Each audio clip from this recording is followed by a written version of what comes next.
Hi everyone, I'm Dina with Mills Family Gardening. Today is May 2nd and I would like to give a full tour of our garden.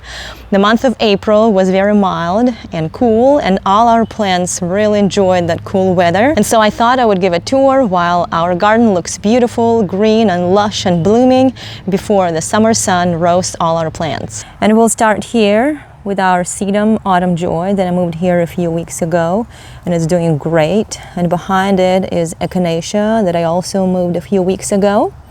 Right here we have our one and only cabbage, red cabbage, that I planted back in February from a transplant that I got at Lowe's. And behind this cabbage I had broccoli that we already harvested, and in place of it I decided to plant columbine because it's just beautiful. The colors, white and bright pink and pale pink and green leaves, they all look so good together. And I'm trying to grow more perennials this year.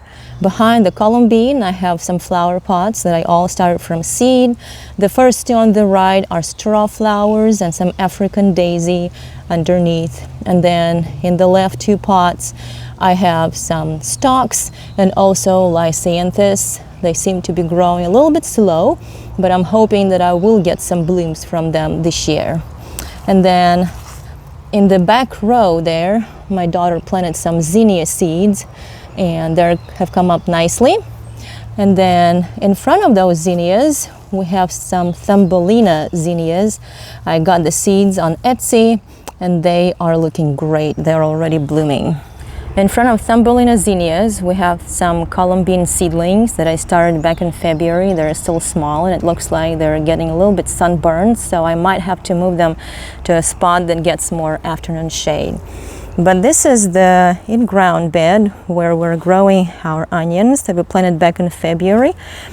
And they look like they're just about ready to be harvested. So we'll harvest them in about a month, end of May or beginning of June. And then I might plant some melons like cantaloupes in this raised bed because I still don't have them in my garden. And then behind the onions we have some volunteer poppies.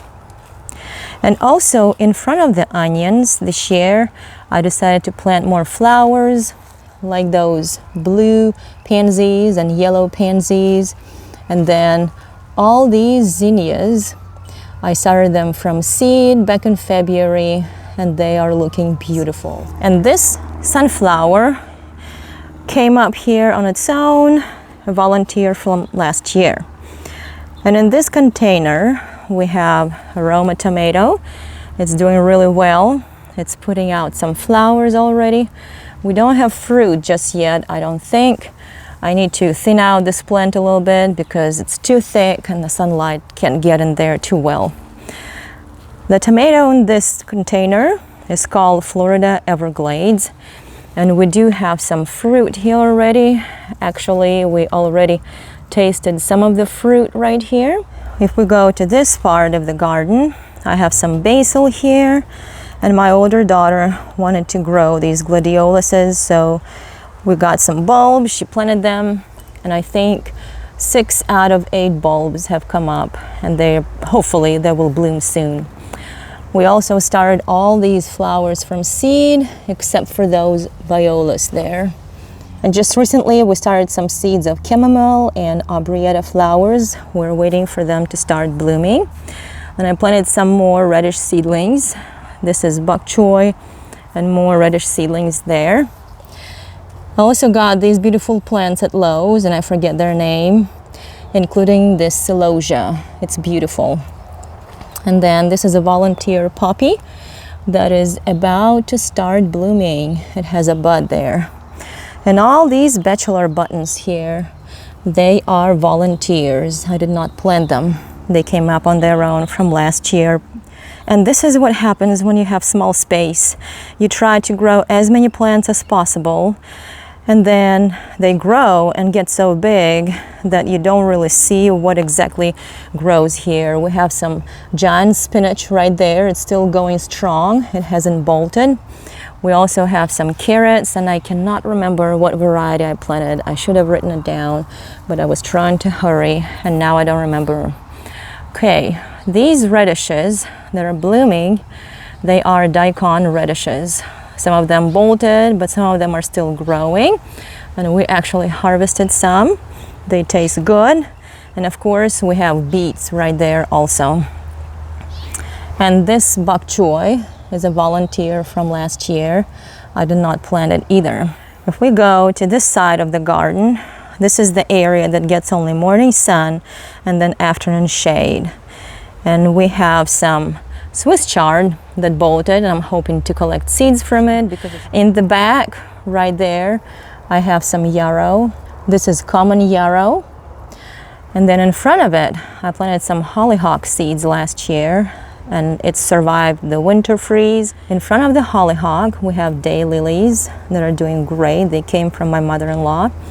And then behind them in this little container, we have African daisies that we all started from seed, and they're doing great.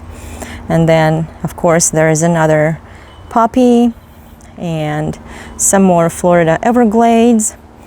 These pansies were also started from seed last year, and they're still blooming, which is exciting. I have some garlic chives, the seeds of which came from my mom. And then there's more Swiss chard of different colors. And behind the Swiss chard, we have some celery that I started from seed back in February. And it's growing nicely. It's enjoying the shade in the afternoon and morning sun. And right here, we have a little pot that my daughter planted with everything that we started from seed. This is thyme, oregano, and foxglove seeds. In this raised bed, we have some carrots that have gone to seed, and I'm going to collect seeds from them because they're purple carrots and I really like them. And next to the carrots, we have some Egyptian walking onions and then bunching onions. Bunching onions are in the back here, and Egyptian walking onions that have started to walk already are right here. We have a raised bed with potatoes here, and look at that. I think I discovered a potato here the other day. Let me see if I can find it. It's right here. And we're about a month away from harvesting our potatoes, and it seems like they already formed some good, nice looking tubers. This is parsley that have gone to seed, and I'm going to collect seeds from it, or I'll just let the seeds drop naturally and then come up in the fall. Behind the parsley, we have some sorrel, and sorrel has done amazingly. This is its third year. It never bloomed, not even once, but it's growing so well. Next to sorrel, we have some celery. And we've harvested a lot of celery. I simply collect the outer stalks and leaves and let the others keep growing. And I planted some curly leaves parsley. Next to parsley, we have volunteer echinacea that I still need to move to a more sunny location. And this is our asparagus that has done great this year because April was cool. We've been harvesting a lot of asparagus. If we go further in the garden, right here we have some Armenian cucumbers, and next to it is another Egyptian walking onions, and these are Kentucky pole beans. They are off to a slow start, but I'm hoping that as it warms up more, they'll grow better.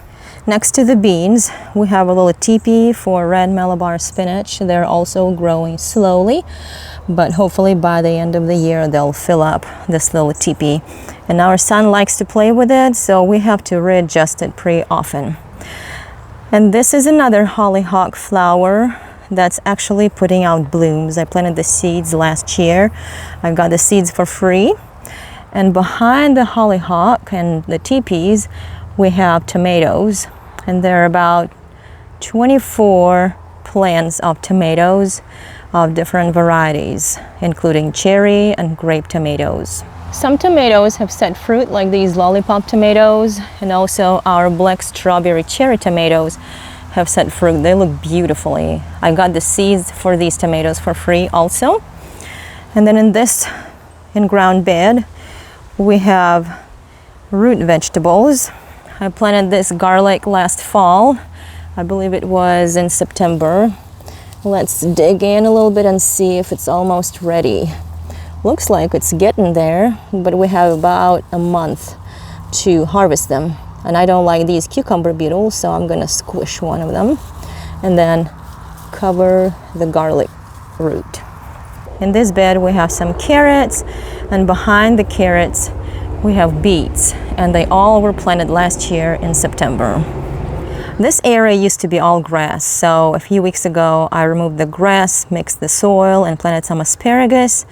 And then next to asparagus, I would like to show off our mandevilla that we overwintered in the garage last winter, and now it's blooming beautifully. And if we keep going, in this metal raised bed, we have eggplant that I moved into this raised bed a couple of days ago. It got attacked by aphids when they were inside of the house under the grow light. So I had to rinse them with water to remove the aphids, but it seems like the aphids are back, so I'll have to repeat the procedure. And I have a feeling I'll be fighting with aphids all season this year. It seems like these leaves got burnt in the sun because I transplanted them during the heat of the day, but that little leaf is healthy, so this plant should come back strongly if I fertilize it well. And then next to our eggplants, we have some peppers that we planted here a few weeks ago, and they're already producing peppers. This is California Wonder Pepper. We also have some golden Marconi. There's a nice one that I need to harvest. We also have some purple bell, I believe. And next to them are banana peppers. And between them, we have some marigolds. Next to this metal raised bed, we have some Swiss chard that my daughters planted last year, and they've come back through the winter. Next to it, I have some plants that are supposed to be native. This is Indian blanket. They're blooming beautifully. There is another little clump of them. This is Brezus penstemon, and this is another native plant. I got the seeds for free, and I did not mark down the name of them, so I'm not sure what they are, but we'll see once they start blooming. This is a lupine, so this is our little native flower area. I'm excited to show off our new trellis that my children and I set up this year, and we're planning on growing some climbing vines here like nasturtiums. We all started them from seed, some sweet pea. I know that I planted some black-eyed Susan vine. Hopefully it will come up soon. And then my older daughter planted some morning glories in this section. And then we have more sweet peas, and these are some heat-loving cucumbers. And then next to them there's Chinese red noodle beans. And next to them we have some loofah seedlings, and then more nasturtium. This year I'm trying to grow more container plants. Last year I started Shasta daisy seeds, and they have come up and they look nice, but I assume they will bloom next year. And then next to that container we have this container with straw flowers, some celosia, and African daisy, and they all were started from seed. Next to this container, we have some daylilies. I got them on clearance. This whole area used to be grass. We removed the top layer of grass and spread some mulch, and then dug up certain areas to grow vegetables and flowers. These are some perennial flowers. Some of them are native, some are not. And then this whole stretch is okra. I planted it a few weeks ago. It took a while to come up because the month of April was cool, but now it started coming up. It should start growing pretty fast. This is our cilantro that's gone to seed, and of course it's covered in pollinators, wasps, butterflies, bees, beetles. They all simply love these flowers. Next to cilantro, we have our seedless grapevine that we planted a year ago. I need to remove most of the branches and leave a couple, and I also need to tie them to this wire. I haven't had time to do that. There are so many jobs that need to be done in the garden. We have a small in-ground bed for our corn.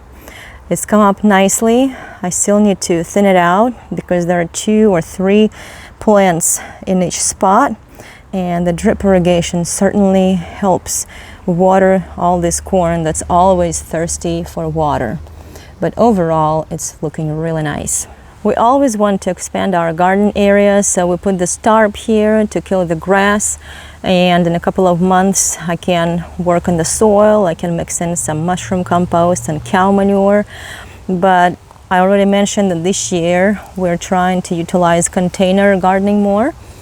And this is our azalea that we're growing in a container. This is our herb container that we planted just yesterday. All the herbs in this container were started from seed. This is African daisy. This is another container with some beautiful plants and flowers that love sun. They can tolerate even Texas summer sun. This is Salvia romeriana ariba. I started its seeds back in February, and it's grown nicely and it's about to start blooming. I thought they would get much larger before they start blooming, but I'll take the beautiful blooms. Well, I hope you enjoyed our garden tour. We're excited to grow new plants and new varieties this year. Gardening is always fun, it's always unpredictable, and it's always a new experiment. I hope your gardening is going great. You have a wonderful day, and we'll see you in our next video. Bye-bye.